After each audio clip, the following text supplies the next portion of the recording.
Je vous en parlais en introduction, vous l'avez sûrement aperçu si vous êtes baladé sur le bord de mer à Marseille ces derniers jours. Le trimaran SVR Lazartigue est en escale à Marseille et on reçoit ce soir Tom Laperche, son skipper.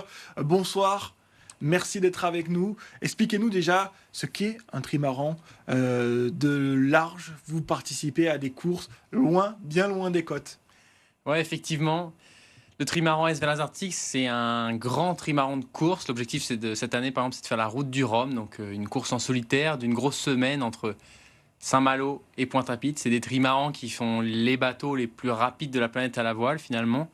C'est une plateforme qui fait 30 mètres de long et 23 mètres de large, donc c'est à peu près la surface de 3 terrains de tennis. Et puis le mât, il culmine à 35 mètres de haut au-dessus de l'eau, donc c'est à peu près un immeuble de 10 étages. Donc sûr, c'est des bateaux qui sont exceptionnels, qui naviguent un peu entre l'air et l'eau. On voit des images, ça permet de voler, de s'affranchir de la traînée de l'eau sur les coques, et c'est des engins qui sont magnifiques à piloter.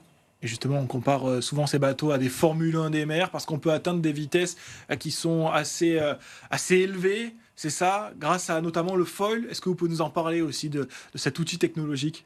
Ouais, effectivement, si on parle des vitesses du bateau, les pointes de vitesse sont proches des 100 km/h, les 50 nœuds.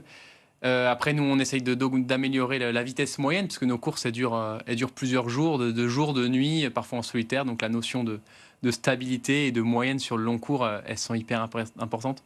On parle de Formule 1 des mers, c'est vrai. On est un peu organisé comme une équipe à taille réduite, mais du format d'une écurie de Formule 1, avec une équipe aujourd'hui de 20 personnes autour de moi, autour de ce trimaran SVR Lazartigue. Et voilà, c'est un sport mécanique, beaucoup de développement et d'innovation qui sont fabuleuses dans le domaine technique, et aussi une partie sportive qui en mer est assez exigeante. Justement, parlez-nous de ces courses au large, de ces longs voyages que vous entreprenez lorsque vous participez à ces courses-là. Qu'est-ce qui fait un bon skipper? On a parlé du bateau et de toute cette technique que vous embarquez, mais qu'est-ce qui fait aujourd'hui un bon skipper au large, selon vous? C'est une vaste question. Je pense que si on se concentre sur la course au large en solitaire, qui est un peu l'objectif de cette année avec la route du Rhum, un bon skipper, d'abord, je dis c'est un sport mécanique, donc il faut réussir à connaître sa monture, être prêt à intervenir techniquement, à comprendre un peu tous les mouvements du bateau. Et puis après, la dimension en mer qui est plus du pilotage, où il faut réussir à le piloter, bien le régler pour aller vite. Être intelligent aussi pour faire la belle trajectoire sur l'océan, en gré des différents phénomènes météo. Parce que en plus d'aller vite, il faut aller au bon endroit sur l'océan. C'est un peu un grand jeu d'échecs contre les autres concurrents. Et puis forcément, la performance, la dimension compétition contre les autres. En solitaire, il y a la notion de sommeil, hein, parce que je disais, on régate, on navigue jour et nuit. Donc forcément, il faut réussir sur plusieurs jours de course à se gérer soi-même. Ça, c'est déjà un défi. Il y a de la préparation physique, de la préparation mentale. Oui, il y a Et cette dimension de lutter contre soi-même en même temps dans ces courses au large aussi. ouais, L'adversaire principal, c'est soi-même. bien sûr, sur ces grandes courses, je pense que le principal, c'est déjà de se gérer soi. Si on est performant soi, en forme et qu'on se gère bien, la performance générale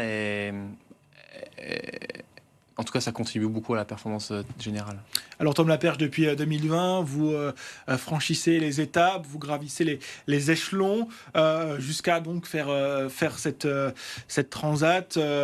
Jacques Vabre que vous avez gagné aussi. Et maintenant la course en solitaire. Qu'est-ce qui vous attire dans cette épreuve-là? Qu'est-ce que vous allez chercher dans ce genre de course au large, très loin des côtes finalement? Ouais, avec Trimaran S vers l'Azartigue, l'année passée, en 2025, on a remporté la Transat Café l'Or avec Franck Camas qui m'épaulait. Et cette année, la dimension, elle est plus en solitaire. Et finalement, en solitaire, c'est pas forcément une fin en soi, ou ça peut être un peu compliqué, ou c'est un challenge on peut pas exploiter le bateau forcément à 100% de potentiel autant qu'on le fait en double ou en équipage. C'est un format un peu à part où le challenge il est vraiment dans la gestion, dans le compromis. On parlait de la gestion de soi, dans la préparation de tout ça avec une équipe, et tout ça, ça crée un collectif. On est seul en mer, mais en même temps avec une grande équipe pour préparer tout ça, et ça crée des moments assez forts, des relations de confiance aussi avec beaucoup de monde. Et aujourd'hui, je suis hyper content des dispositions dans lesquelles je suis, de l'équipe qui m'entoure, et ça se passe bien. Comment ça se prépare, ce genre d'expédition? Parce que c'est des véritables expéditions, il faut le savoir.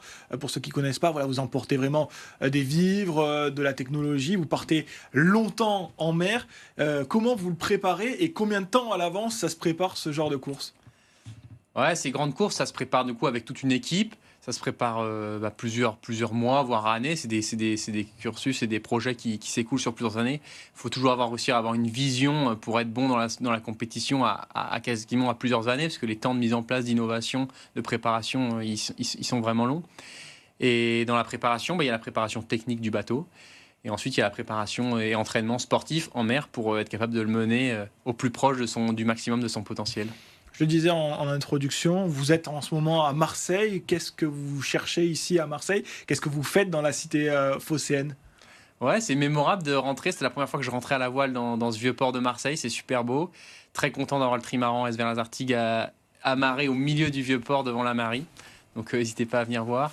Et puis l'objectif c'était de faire naviguer devant les îles du Frioul des pharmaciens, des distributeurs, des marques SVR sur le territoire et des gens de Paris aussi qui peuvent facilement accéder au bateau et en profiter pour naviguer. Et ensuite, on continue cette tournée méditerranéenne sur 3-4 semaines pour visiter les différentes filiales de la marque. Et c'est un temps qui est assez fort, qui est plus lié aux partenaires et aux relations publiques avant de se concentrer à partir du mois de juin, justement, sur plutôt la partie sportive dont on a parlé avec la route du Rhum en ligne de mire au mois de novembre.